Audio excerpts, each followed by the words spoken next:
All right, you're welcome back to the show. Still good morning. And I'm Brother here on ABS TV. My name is Chidimoranwa. Now we are going to be looking at the topic widowhood and care for orphans.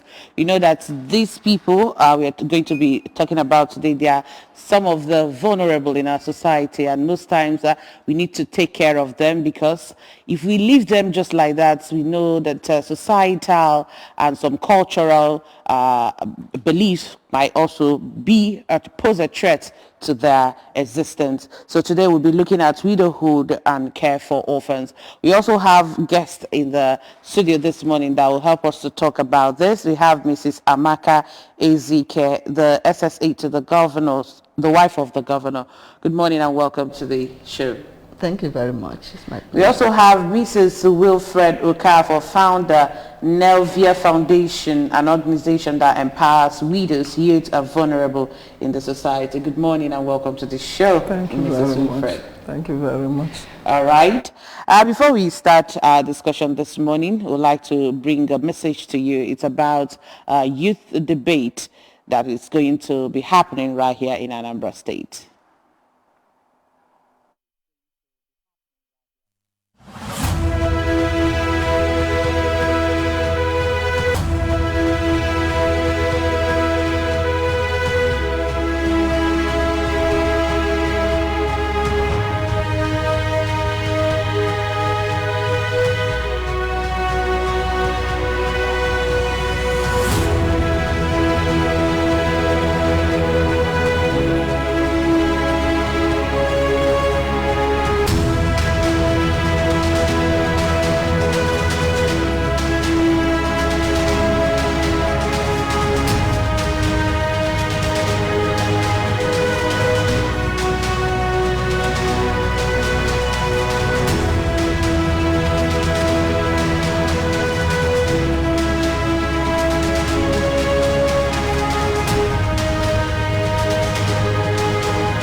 Welcome back to the show. Like I said earlier, we have Mrs. Amaka and Mrs. Winifred right here in the studio with us.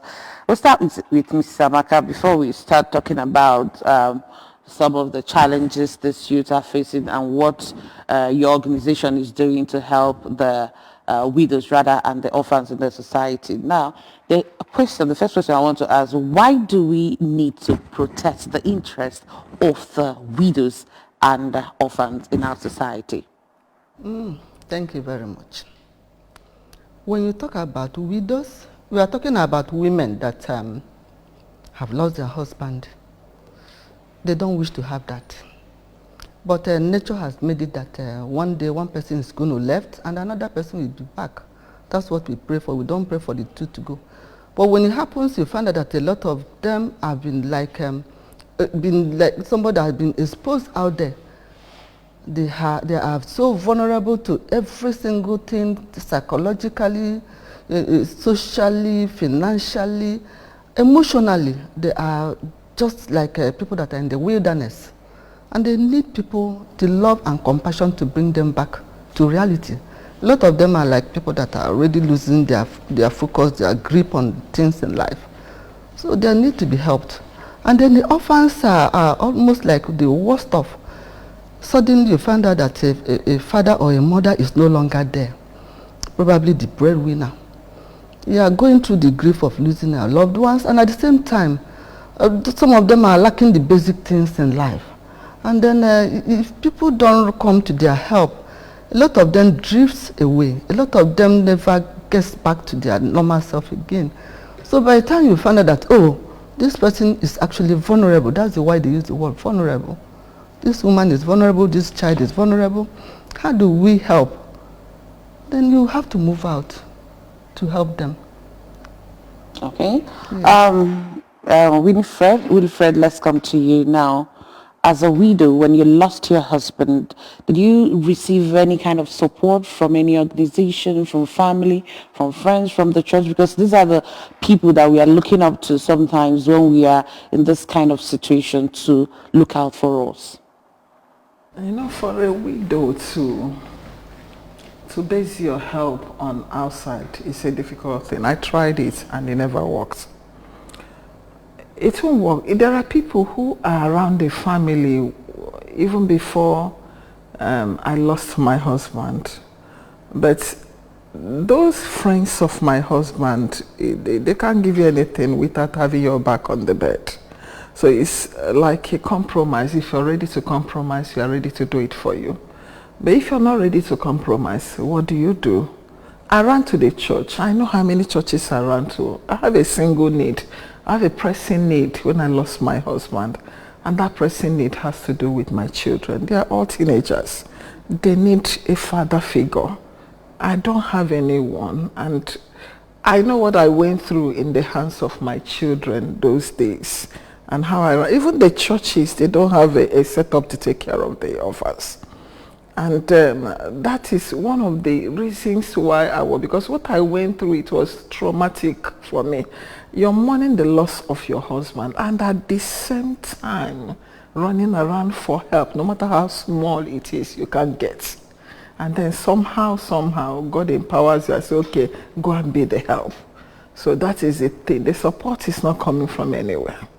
Not even the church that we belong, because I was active in the church.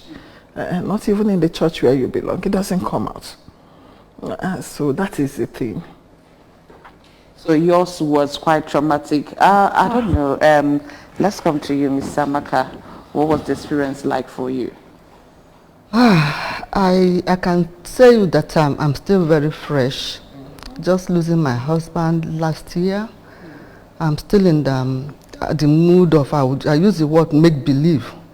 Sometimes I still feel that somehow there may be a miracle, you know. And then on the other side of it, I had a strong support from my siblings. They were there for me emotionally. And then being the time of COVID, there was no movement. And then above all, my boss, Osodieme, she's a woman with a heart of gold.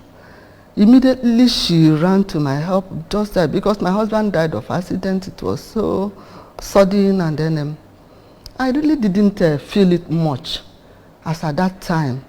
But gradually reality starts setting in. Oh, this person is not there. And then I sit up, and then for the fact that I have always been working with the widows and the orphans and the Caring Family Enhancement Initiative, I sort of started empathizing. I said, oh, so this is what these people are actually going through. And then it gave me some strength, and then some inner strength. If they can survive, you can survive. If they can make it, you can make it. Stand up. So I sort of started picking up, and then I have to move on. You know, what you just said now reminded me of something. There was a lady, married though, the husband is still alive. She had this urge, you know, to go out there to help the widows, but she was drawing her feet, and when someone asked the question, she said she's afraid that she might join them, like helping them start organizing seminar, and she will lose her own husband. So when you said that, it just reminded me of that. Okay, now talking about cafe, we want to talk about how cafe have actually supported the widows in Anambra State and the orphans too. Thank you very much. If I start talking about cafe, I may stay the whole day here, because naturally I happen to know Her Excellency before she came in to become the wife of the governor. And then she has always been a giver. That is her nature. We were together in NNPC, and I remember all the while anything she has is like, who is the next person I'm going to give this? So when she came into Anambra, she came in with that idea. Oh, and then I actually have the same idea with her. We like sharing. So she came in, and then what am I going to do? She had a supermarket of, yes, I call it supermarket because Caring Family Enhancement Initiative does not do only one or two, but it just like it packed everything. But her emphasis was more on widows, orphans, and the vulnerable children. She takes care of the widows in the everything. When you talk about the finances, she trains them. A lot of them, over 7,500 of them have been trained and empowered. She built houses for them. She doesn't play with them. Oh, this woman doesn't have a house. Oh, she built house for them. She goes to their market where they are trading and then make sure they are comfortable there, making toilet, giving waters, and then keeping them comfortable. Then when you come to the children, she has been so much out there to help the children. There's something she's doing now, and then this cleft palate. She's in partnership with Nnamdi Azikiwe University Teaching Hospital in Nnewi, and then an American-based international organization, Smile.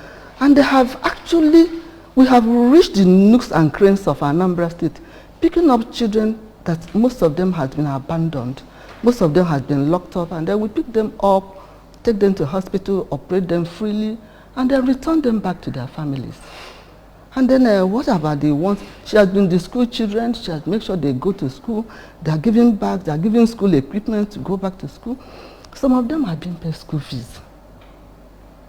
A lot of works have been done by Caring Family Enhancement Initiative that is something that I see is as something that outlives her.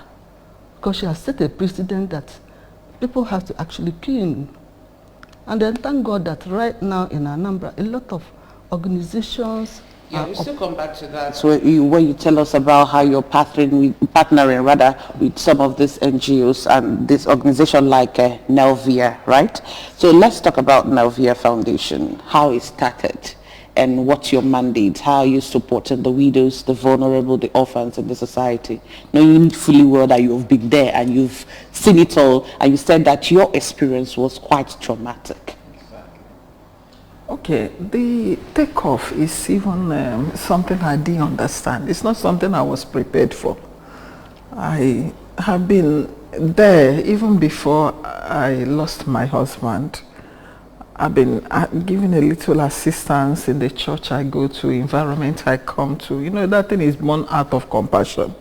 At times when you hear stories and you feel that you're in a position to help, no matter how small the help is, you just give it out. And then when I lost my husband, I was really looking out for a way to do it better so that I can leverage on my pains in order to assist people not to go through the same pains I went through. And the takeoff, I came to the village, to my hometown, and I talked to a pastor there who was excited to receive it, and there we took off immediately. And when we took off, I didn't even know it would blow up like that. Starting with about 30 people, the vision wasn't there. I didn't even know what. Just help them, give them food, give them cartons of Indomie. That was what it was in my head. But then somehow after the first edition, I went back to Lagos and the whole idea came into my head. It's as if I'm seeing a vision of, you think this is just once? I want to create a path, look at where you're going to. I said, oh, this is serious. And then I started towing the path. The target of the Lord mainly are these youths that are not going to school. You can't believe it, because of 3,000, 5,000, somebody's not in school. You know, it's painful. And I came to realize that most of their children are not in school because of peanuts school fees. And making inquiry, I said, okay, bring all the children in together so that we can see how to assist. And I had to put my mark because there's no assistance yet. I put a mark and said, I don't want to handle more than 100 children. Looking at, I came up with, okay, how much will it cost me to take care of the fees? 3,000, 5,000, this and that. I calculated it, put it together. I said, okay, bring the children, not more than 100. And there it goes. The thing is blowing up and blowing up. And it has come to that threshold where I feel that this is not for me again. People have to come in to assist. So it's just like that. It took off carelessly, and then I've been watching it grow and grow and grow, and the vision expanded and expanded. It's expanding, it's growing, Yes. but not without financial support. Of course, that now, is it. I would like you to explain to us how your Oh, we need help, come and give us. And then I can tell you that 99% of them, that Her Excellency actually picks up and go. Because she's Mama Nambra. She cannot say, oh, I will go to this one and I will not go to this one. She goes to majority of them, and then most of the time we've been so lucky that a lot of them, after talking to them, after explaining to them, if you are receiving this, these are things that are going to go to the people that need it. And if you are going to take it and then eat, just know that you are taking problem into yourself. Because these are things that you have actually taken on behalf of people that are the neediest. So when we vet you, there's some vetting you can do and there's some you can't do. But we keep on answering. When they call us, we go. It's very rare for us to actually have some organization that we have said no to. What about those that Cafe have built houses for? We know that in fact, it's everywhere. The news is everywhere. What Cafe is doing. You've talked about the cleft palate, the prosthetic limbs, and in fact, so many of them. What about the widows that houses are being built for? They are, in fact, it's something that, like a new lease of life. I am living in a thatched house. I'm living in a house that is dilapidated. I don't have a husband to build for me. My children are not even, they are barely eating food. And then suddenly, you have a beautiful house.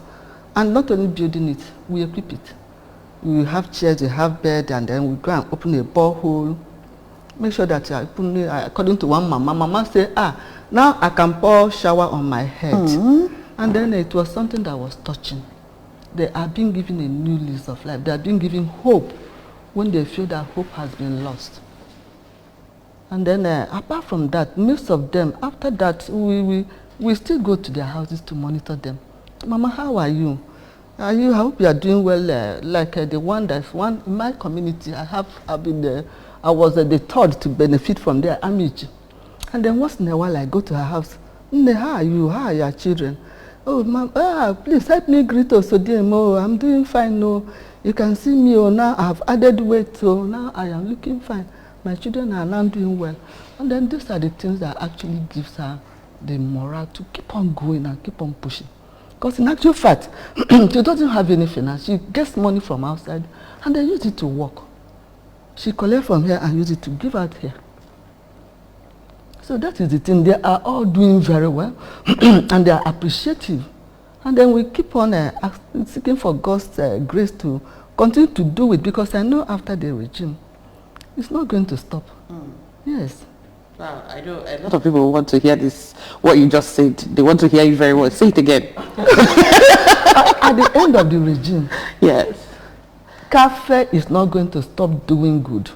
Cafe is not going to stop putting smiles in the face of people. It's going to be a continuous. She has been doing it before, but maybe because it wasn't in an official way. So she will continue her work. This is her life. She can't change herself. All right, coming back to you, Mrs. Winifred. You're talking about Nelvia Foundation. I know, just like I said earlier, that the foundation has grown tremendously. And then we made mention of financial support from people, from Cafe and other organizations. So what other things, or what will I say basically are the challenges you are facing since you floated this foundation?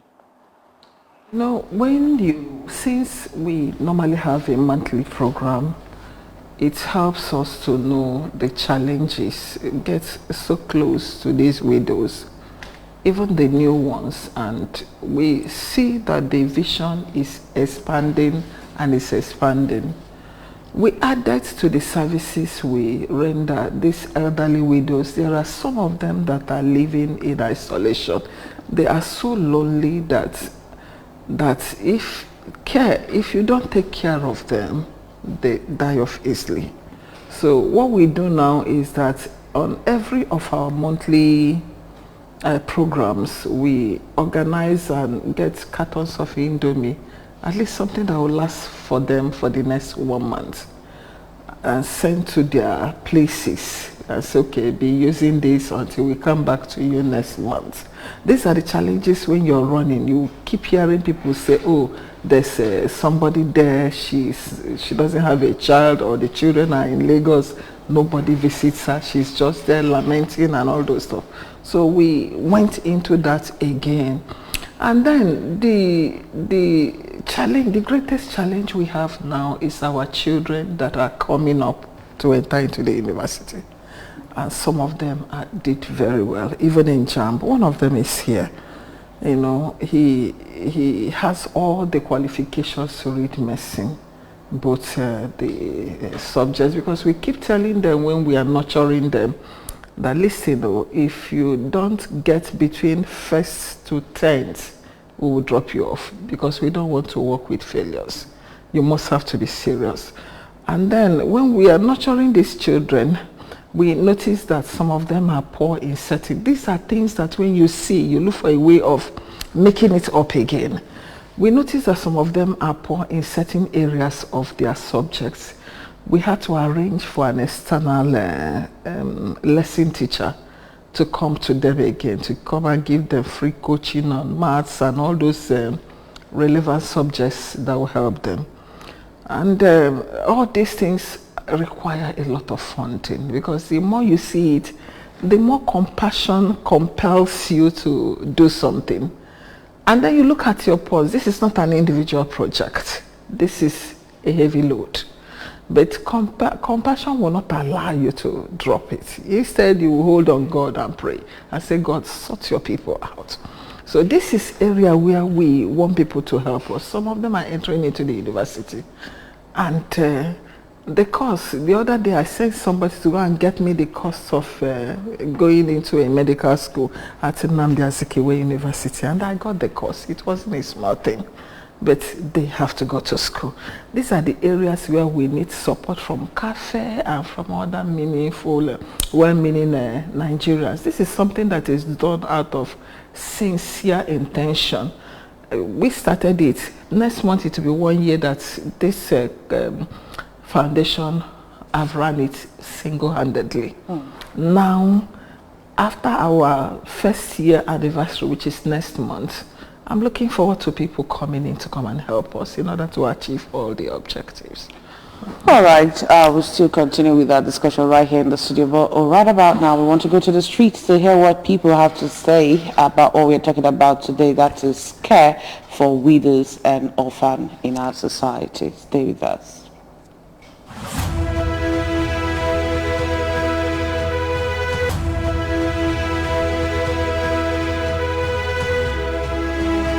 Widowhood is not what anybody will pray for, on how to manage challenges of widows. I believe that if a widow has positioned herself very well in the husband's family, that there will not be challenges for that particular widow. But in the case where there is, it is better to avert challenges of widowhood through legislation. Most of us are being carried away by life. Some of us enjoy so much that we don't remember others. Some of us, it's not that we are enjoying that much, but we are comfortable enough. But based on challenges I but I know there are men which I've seen with my own eyes. But there is nothing, only you stop on highway is one madam, or no where only nearing haka, only offer helping hand. There are a few good men who are doing that.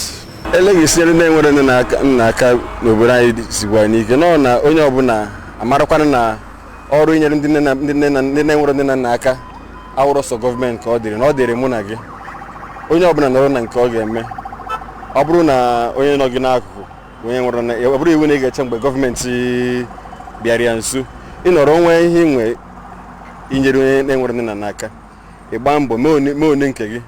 Now, Henny Nebucano ọrụ ịchịkwa ịnekọta ndị na-enwere nne na nna aka bụ ọrụ mmadụ niile ọ bụrụ sọ ọrụ ofu onye ma ọrụ a gasị ndị gọọmenti ha rụwa. More Red Crosser, so we are doing our best to help in the way we are doing. Like even our moderate babies and all these things, we are making sure that all those people, they are moving. And they are according, like stakeholders and other things are supposed to help. Even then we praise I keep her, that's now bringing her up to the normal both education and other things. Okay, Nyaka, that things go for me. Anyima bukenenne ima ifebu na mmadụ nwere na nwere nna ikpele fe ekpele ka ndị dị responsible na achọ nwa ma ndị nwetagolu nwa kpọrọ ụmụaka zụọfa in the fear of God.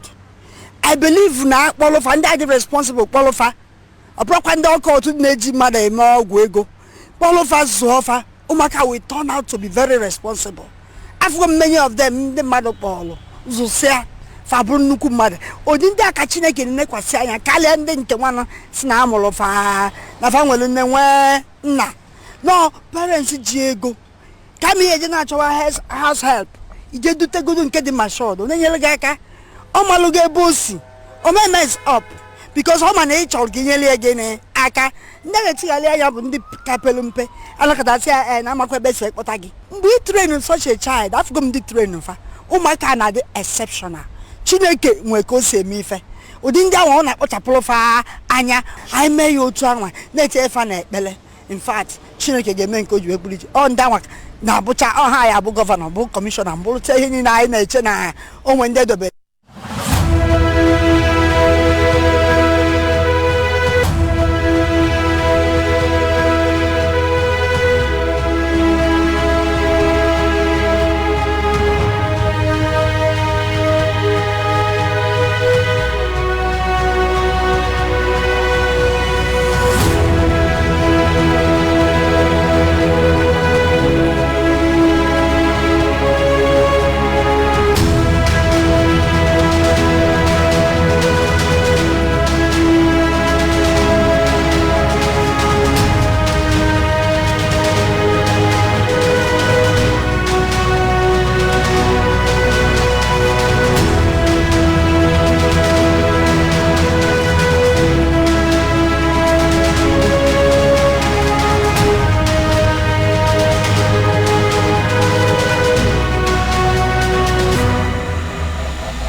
The Association of Professional Bodies of Nigeria, APBN, Anambra State Chapter, cordially invite you to the investiture of the third chairman and executive, TPL Dr. Okuchukwu Joaquin Olasi, FNITP. Date is Wednesday, September 1, 2021. Venue, Hilton Leisure Hotel and Resort, 41 Regina Shelley Road, Oka. Time, 10 a.m. Special guest of honor, TPL Olotuyin Ayinde, National President, Nigerian Institute of Town Planners. Honorable Uche Okafor, Speaker, Anambra State House of Assembly. Chairman of the occasion, Barrister Chike Maduekwe, Executive Chairman, Anambra State Fiscal Planning Board, and essay to the Governor on Digital Economy. Host, Surveyor Akinloye Olufemi Oyegbola, President, Chairman of Council and Board, Association of Professional Bodies, Nigeria. Royal Father of the Day, His Royal Majesty Igwe Pharmacist Alex Ozo Oido Eze Chumara Igwe of Ogidi. Announcers: Pharmacist Chisom Uche, Chairman of Investiture Planning Committee; Emo Francis Chinedu, Secretary, Investiture Planning Committee.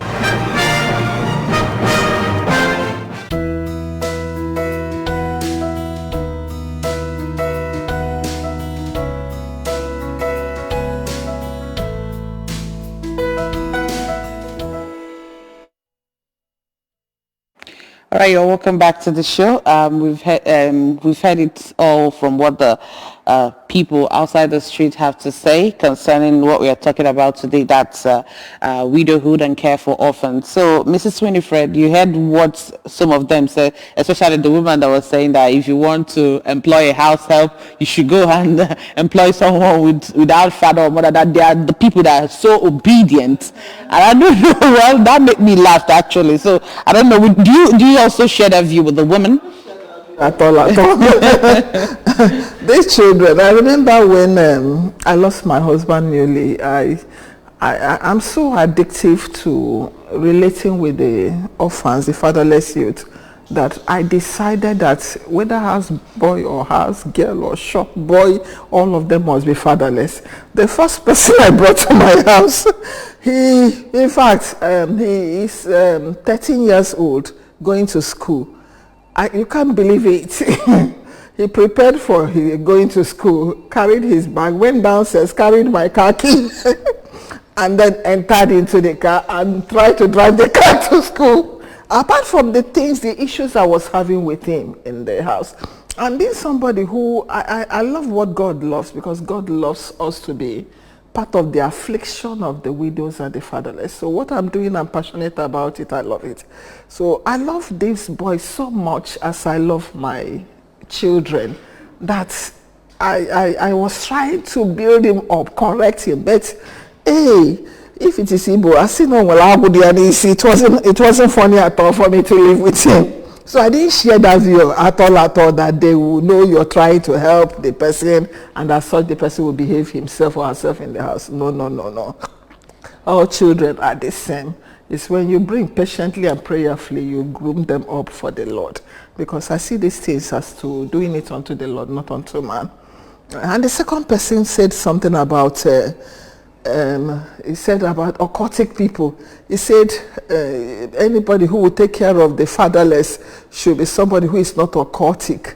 You see, there's somebody's destiny. I believe that. I may be wrong, but I believe that somebody's destiny, once it's written, is written. Anybody who is ready to help, let them go ahead. Don't question whether the money is occultic or is unoccultic. Just allow the help to flow. And then prayerfully nurture the child as a mother of the child, not placing a limit onto who will train the child and who will not train the child. I had two people say something there, and I don't quite agree with some of the things they said. That's the thing. Okay, we've also been joined by Tabo Darlington. Tabo Darlington is an orphan. Tabo, you're welcome to the program, or rather Darlington, you're welcome to the program. Thank you, Mom. Okay, now we want to know how it has been now as an orphan. What's your experience like? Because I know that some of the people that are listening this morning or watching us this morning want to know what the challenges you faced as an orphan, and you're still facing today too. Okay, thank you, Mom. Once more. As a fatherless youth, it was not easy for me. It was a hectic go through.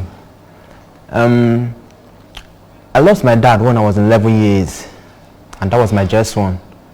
So I went through challenges that was not normal for a child like me to go through. So things were not easy for I and my siblings, and my mother was there for me also. Things were very, very hard for us. So we didn't have that opportunity, to get things that we wanted freely. Most of our primary needs are being neglected by people that are supposed to help us.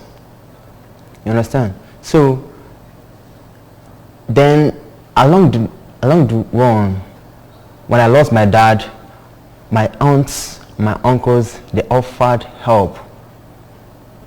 They offered their assistance. They said they're going to see us through school, which they did, actually.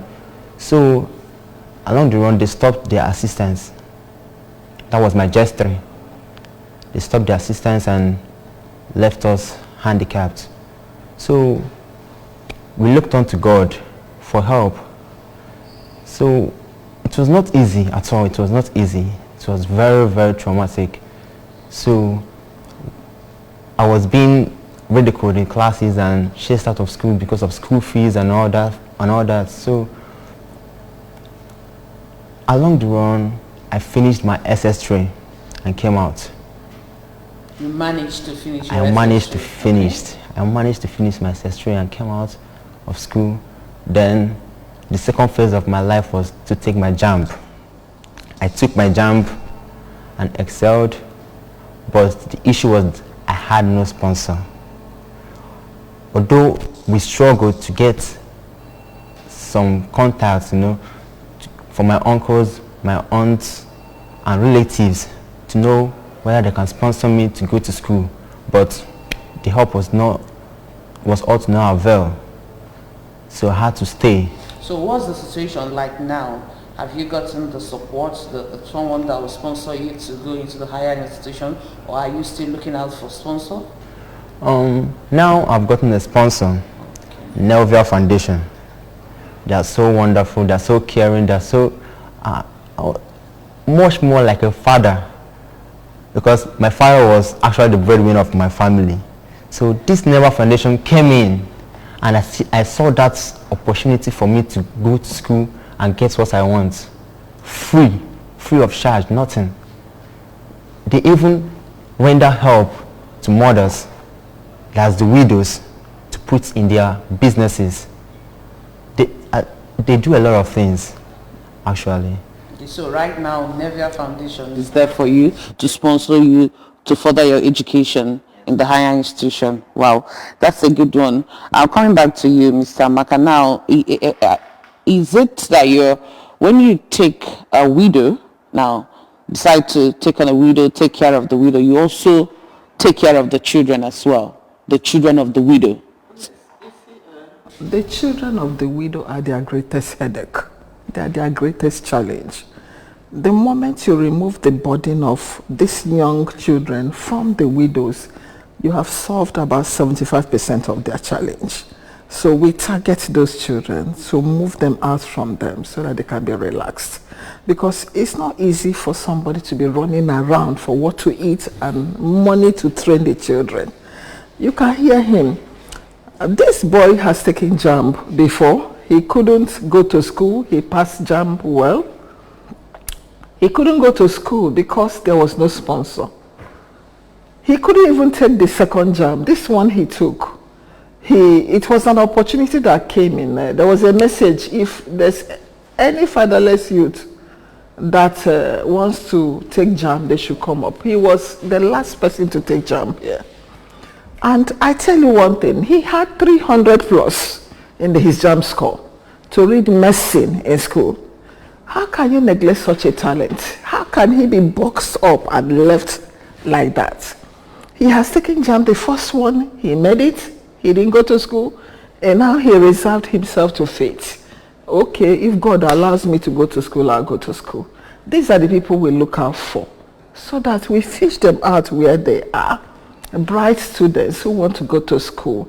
These are people that when you invest on, you will get your return on investment. Why don't you invest? That is the thing. We do that.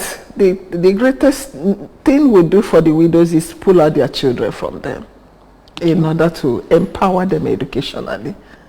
That is one of the things we do. Oh, that's quite impressive. Now, I'm talking about the widows also, like you said earlier, that some of them that wants to start business, that you still help them to give them like a startup. What about those people? Do you also engage some of them in skills, to learn skills and all that? Yes, even like the people who took JAMB, some of them didn't pass JAMB.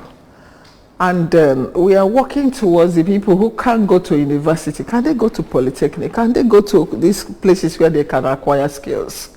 Because they might be very good in that. So we are also working towards that, to make sure that even if you don't have the opportunity because of the fact that you didn't make it in scores, you can go and learn skill. That one, they're all in piping. These are the needs that we have, because you can't talk of skill acquisition without getting prepared for them. They can't go and learn a skill without having a place where they would have to exercise what they have learned. You understand? All these things, we are putting them in place gradually. It's a big task. Now, coming back to you, Darlington, now that you've seen people that will sponsor you to get what you want educationally and all that, what do you think that you owe them at the end of the day? First, I want to study medicine in school. And I want this plan of mine, this career of mine, I kept it as a 10-year plan. I want to be one of the best consultants in field of medicine, a surgeon in cardiology also. Then I owe them a lot, because these upcoming youths, they need someone to assist them in subjects that they don't know. Like I myself is good in science subjects. I can teach them, I can create that love in them, teach them what they don't know, their challenges in such subjects. I can teach them freely. And also, when I'm being impacted with this help, and the help manifests by the help of God, I also rejoin my hand, rejoin myself to see that those fatherless youth in the streets are being helped as I do. I will render that same help that this Nelvia Foundation have impacted in me. That same help, I will extend it to the streets, bring up youths that need helpers. So that's it. Okay, even as we're rounding up, Mrs. Winifred, I remember that some of these widows that are faced with some challenges, especially when it has to do with their relatives, especially from the husband's side, trying to take away everything that the husband left for them. Have you had such case in your foundation before, and how did you handle it? No, that case is always there, and you will always expect that. So they bring it into the foundation, and we listen to them. And some of them that need quicker attention, some of us who are leaders in the foundation, we organize ourselves and go and see the oppressor per se. And then through moral suasion, we try to talk to them so that they can let go. And so many of them respond when they see us. And also there's this feeder association, these feeder people who, one of the cases we've handed over to them because they represent the widows freely. And they did a fine job. A situation where the widow was asked to leave. She has 5 children. And then the husband's brothers asked her to, it's like giving her a quick notice. Where do you want her to go? Nowhere. And the woman doesn't know where to carry her children to. So we look at it, we appeal to the people concerned, and they are not yielding. So we had to bring the lawyers in, and they backed out. So in other words, you partner with them, like the feeder, you partner with them? Yes. We take the cases to them so that they can, and once they show up, those people normally withdraw back. Because they see it more of like a government thing that authorities are in, and then they'll go back again. Okay. So as we're rounding up, Darlington, what's your kind of advice to people like you, the fatherless, some of them? Because just like one woman said that some of them are quite obedient, but she thought that all children will have to be children. Maybe whether he's fatherless or the father is still around. So what's your advice to them, especially those people that lack support? My advice to the youths out there is for them to know God first. Knowing God is the greatest thing that can ever happen to any man. You know, when I realized that I don't have help, I went into my room and asked God, if you really want me to go to school, I will go to school. That passion only have shaken heaven. You understand? So my advice for them is to know what they want, that should impact that enthusiastic feeling in them. You know, enthusiasm is part of what someone is doing. Enthusiasm is one of the keys to success. When you have that enthusiastic feeling in you, and you know what you want, and what you want to do, you work towards it. You don't relent in whatever you want to do. So everything a man is doing is based on what you can acquire from what you are doing. So my advice to them is let them always find a source of reading. Education is very, very important. You know, a lot of people will say that education is a kind of scam or something, but education is one of the concrete things that someone has to acquire in life. An educated person is always noticed in a society. When you are educated, you become something in the society. And if they can't find help, like support, like just as you did now, thank God for Nelvia that came for you. Okay. If they can't find help, they can also engage in skills. In skills. Going out there to acquire one skill or the other. It will go a long way to help them. Yes, ma'am. Okay. Gents, back to you now. What do you have to say to these organizations that have supported you so much? We have Cafe there. We have other people, individuals, stakeholders that have been supportive. So what do you have to tell them? Yeah, listen. Cafe, I always praise Osodieme. Thank God for her. You know, I call her a woman with a golden heart. And I thank God for my sister who linked me. My sister is passionate about what she's doing in that cafe. And it made her, anywhere she sees opening, like that opening from my own side, she felt like, oh, come, let us meet Osodieme. I mean, these are the places I want. I mean, her passion there is something else that made Osodieme involved in the program. We will always thank them. But when it comes to major sponsor, we don't have any major sponsor to this program yet. It's just few people that I know how much monthly programs, I know how much it costs me for the monthly programs. It's just few people that say, oh, I like what you're doing. Okay, I sold 3,000 into it. 3,000 compared to millions that we spend on a monthly basis, because the school fees of these people come up periodically. You have their timely fees that they pay. Like this is, they're beginning another term now. The fees are already written down. All the kids, we have about 50 something of them that we're paying their fees now. Their school fees are written down, and you have to move the school fees for them. Make sure there's no break in transmission. We are just trying to use this opportunity to appeal to the general public to come to our support, to help us out in this. It's not an individual thing. Passion has started it. It has to continue.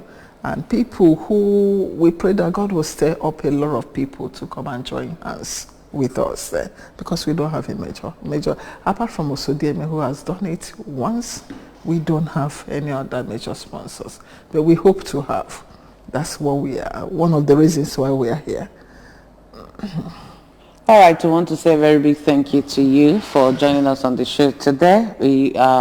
We thank Amaka that just left. That is Mrs. Amaka Ezike. And we are thanking you, Mrs. Winifred Okafor, for joining us. And also to you, Darlington Chabo. Thank you so much for joining us. And we wish you success in life. Thank you. Well, thank you so much for joining us on the show this morning. Widowhood and care for orphans. That's what we talked about today. See you again tomorrow. Bye.